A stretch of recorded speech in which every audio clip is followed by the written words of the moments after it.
Picture this. Your favorite Digimon YouTuber uploads a video, it's a call to action, to fight their Digimon they've raided. Hello love, fancy a Digimon battle? It'll be buzzing! What the fuck is wrong with me? Your heart skips a beat, and you rush to your nearest device and load your batteries in, and begin the longest week of your life. You bond with your Mon, and prepare it for battle, and then you wait, and wait, until the long-awaited video comes. Here you go, you say as you nestle in with your popcorn and beverage. You start shoveling in your snack, but then something happens. Some dickhead enters a fucking Armadillomon. You spit out your food in anger and reach for your nearest mouse to track down this ne'er-do-well and give him a piece of your mind. But hold on a second. What if this shitposter had a point? What if Armadillomon was the strongest Digimon ever made? Well, how do I prove that? Armadillomon's only been raisable in one VPET, the Pendulum Z Deep Saver. I would probably have to raise every other Digimon on every other device, so that I can get a proper sample size. So maybe I'm a bit too ambitious. Or maybe not. You see, most modern VPETs have a Colosseum mode, where you can fight against generated foes one by one. Could Armadillomon prove his worth there instead? Well, one look at Humulus's website, you can see that Armadillomon has a base power of 12, just under Sangomon, which has a base power of 16. But that's just fucking coral! Let's see who has the highest. Oh! Is that Agumon Bond of Courage, who has a base power of 210? But when has Humulus ever been right, especially about Digimon? On the bright side, Armadillomon is a free type, which means we do not fit on the attack triangle of virus, vaccine, and data. This means that we do not take more damage, but on the flip side, we do not deal more damage due to our typing. The math is against us here. Could we do it? Well, too bad for me and too good for you, I can't count. I'm going to use Armadillomon to fight every battle in the Colosseum mode of the Deep Saver's Pendulum Z, and see just how far we can go. We have 50 rounds of blood-sweating Mortal Kombat ahead of us. I will keep going until we either die, evolve, or win. But first things first, we need to raise an Armadillomon. To do this, we need to connect our Deep Savers to another Pendulum Z of Wave 1. You stupid. Nah, I'm gonna cheat.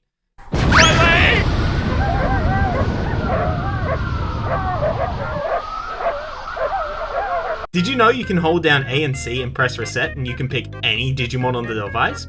Well, now you know. Unfortunately, we're put in demo mode, which means no battles for us, but a quick reset and a save loaded later, we're ready to roll. So, meet my partner for this run, Andy the Armadillomon. My dick is big, my dick is very big, my dick is big, it's big, my dick is very big. Before we begin, a quick bit of housekeeping. By doing this cheat, we start at level 3. Our max level is 4, so being 1 away is a huge time save. But what I want to start off with is getting our boys' effort to max. Not because this will boost our power or anything, I just like having full heart. After a quick training session, we begin with Area 1. Each area is made up of 2 Digimon and then a boss Digimon. You need to take down each one by one. Once you defeat the boss, the area is clear. The Digimon here in Area 1 and 2 pose no real threat. However, I do want to bring special attention to Area 3, 4, and 5. Oh hey, it's the Digidudes! The Digidudes! By beating bosses, we are rewarded items. There are 7 items in total, but I will only talk about 5 of them for now. The first 2 are the Big Protein and the Filling Meat, which are 2 items that would help in a regular VPET run by not making you press too many buttons? I don't know. But for this run, they're absolutely useless. Faggot shit. However, the other 3 are the good stuff. The HP chip, the attack chip, and the power board. The HP chip raises our HP. Yeah, I know, right? I couldn't figure that out either.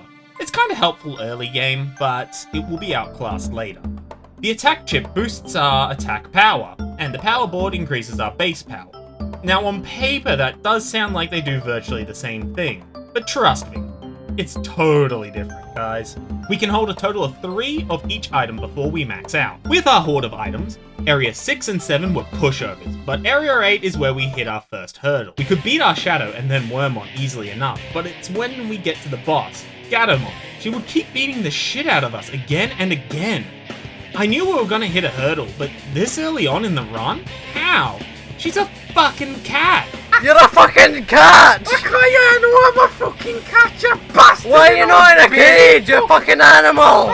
Shut up! Luckily we could beat her with enough persistence, but this does not bode well for the next area. Oh, we won? Cool! Area 11 is up, and... Oh no. Oh god, no! Please, not this early! Mammothmon is an ultimate level Digimon! What the hell, Bandai? We're only 11 areas deep and you give us this shit? Oh.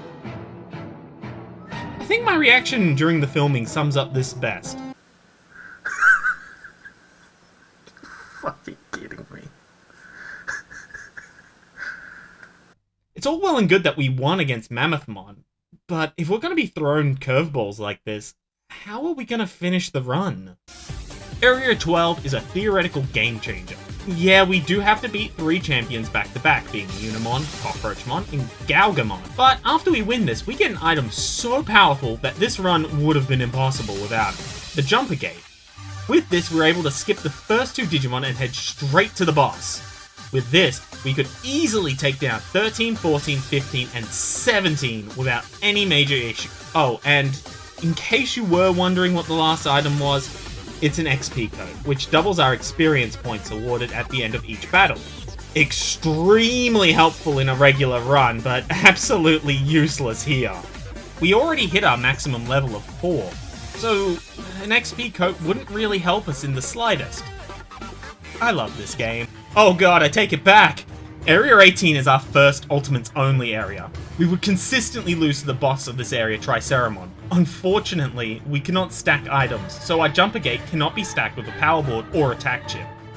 If I was to enter Area 18 with a power board or attack chip, I would keep losing to Shogun Gecko most of the time. There would be times where I would win, but I guess maybe he was having a bath or something like that, but then Jagamon would smash us. I guess it's all the potatoes he eats. I'll use a Jumper Gate, and then try... fuck! I only shook up the 2 bars. Well, this is a dead run. Wait, hey, we won! Turns out we do different actions depending on how many shakes we do. So we have full power, 2 bars, 1 bar, and Luigi where we do nothing. Now, you may think that last one means an instant loss. But no, in Area 20 we use it and gain a win over Adam Sandler. Blah, blah, blah. Now I'm gonna refrain from going over each of the different areas. It kinda boils down to, we fight ultimate level Digimon, we keep losing, I'm a stubborn dickhead, and eventually we cheese a win. It will get boring for you guys really quick. In fact, I'm starting to get a little bored of this challenge myself. Yeah, we would lose over and over and over again, and sometimes walk away with an injury, but there's not really anything at stake here. Oh shit, I was so wrong. Something I didn't even think about was getting too many injuries. After we surpass a certain amount of injuries, our Digimon will die from them. Luckily, if we shake our device enough, we can save our boy from the brink of death. But I don't know how many times we can get away with this. At the moment, our run could just straight up end. And to top it off, we've hit yet another wall. In Area 24, the boss Chimeramon is just way too powerful. I guess it has something to do with him being a free type as well. But no matter what combo I use here, I just can't seem to win. How ironic, given that he was the big bad of the first arc of 02. But irony is something we do not need right now, especially with the extreme possibility of death on our hands. With enough grit and determination, however, we do manage to cheese a win. I feel like I'm about to step on a landmine every time I enter a battle. Luckily, I can keep shaking like this as I cleared male puberty, but I'm starting to get worried about our chances. We managed to clear all the way up to Area 29, however, things are about to get a lot worse. If you haven't noticed yet, Digimon get stronger when they evolve. Fuck you! And from here on out, we'll be facing just Mega levels. I just want to see how well we will go, so I'm just going to start off with a simple fight against Metalletomon, and we win first try. So this means Megas are possible. Yay! But with the death songs popping up more and more, I seriously doubt if we could keep going. My arm is starting to get tired. How long have I been shaking this for anyway? 3 minutes? Oh, the battery died. Well, looks like Armadillomon did outlast the battery. So let's load up the save file and just keep going. I'm back at the death song and I do manage to clear it once again, and keep going. Hey, what the hell? I'm injured again? But what? How? For some reason, I've managed to glitch the device to think that I have no injuries. I tried to find a reason how this could happen, but this doesn't look like it's something that's been documented. Here's my theory, a game theory if you will. You see, back in the old days, when you would reset a Digimon, you would lose all progress. But since all modern V-Peds have not only a Colosseum mode, but an encyclopedia of mons you've raised on the device prior, and whatever Digimon you would have on it at that time, the memory on your device doesn't store your injuries. I mean, these would be pretty crappy features if they would wipe every time you load up your device due to circumstances out of your control. However, spoiler alert, we get enough injuries to trigger yet another death song, so I clear it and then reset. But I still get the death song after an injury. So it seems this glitch only occurs if you reset during the death song. But notice that I use the word theory here. I'm not 100% comfortable in saying that this is fact, as it seems I'm the only person who's experienced this before. But if this is a glitch that I've discovered, then I dibs the name Professor Say, because something brand recognition. But you know what that means? We cannot die.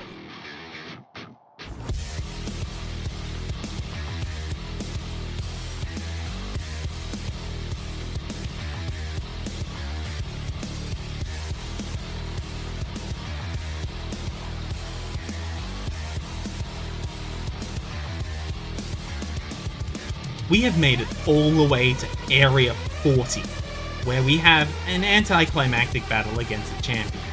To be honest, this stretch of battles are just gimmicks, like let's fight all the Algamons back to back, the Devimon line, the Agumon line. We have made it to Area 42. Not too shabby, however, Andy has passed.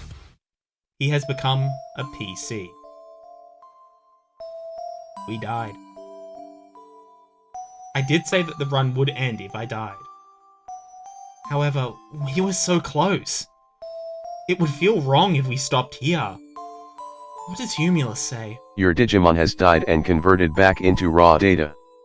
Oh well. Let's make a new one. Alright then. Now, can Upamon clear Area 42? Yeah, no. But this does mean we do have to unlock Armadillomon the legitimate way. And I was thinking I was pretty slick for cheating my way to the top. After 36 hours and 10 minutes, we have Andy back. With this power, we have raided and cleared Area 42 and Area 43 with complete ease. However, Area 44 is where the run ends. You see, this is the boss of the area, Leviamon. And I know what you're gonna say. But you defeated Leviamon in Area 33! Yes, that is true, but look at the sheer size of this health bar. That's quite big. Impressive. And here's mine! Ooh, that's kind of small. Yikes. Plus, one hit from Leviamon's strongest attack one-hits me. Obviously, this is a max level Digimon. Now, how do we work around this? Well, I cannot get stronger as I'm already maxed level and maxed effort. I could use one of those other items. Even with them, I cannot get past the two ancient boys back to back. Even entering at different shake levels won't help, as my most powerful attack must come first, which doesn't even do half if it lands at all. I'm confident in saying that this is the end of the line. So, was this challenge a success? Well, I would say so. Yeah, I didn't get to Area 50, but with all things considered, we got a lot further than I would have even expected. The fact that we bodied some of the most powerful mons on this device is something I can wear with pride. So next time you see a dickhead enter a tournament with an Armadillomon, remember, it's not the size of the package, but what's inside it. Unless you use a max level Leviamon, which in that case, fuck you. This does make me wonder, however, could this be possible with different type attributes? Different base powers? Different Digimon? Would you like to see me try something like this again with a different Digimon? Let me know. Drop a fat subby because maybe this could happen again. I'm always open to requests.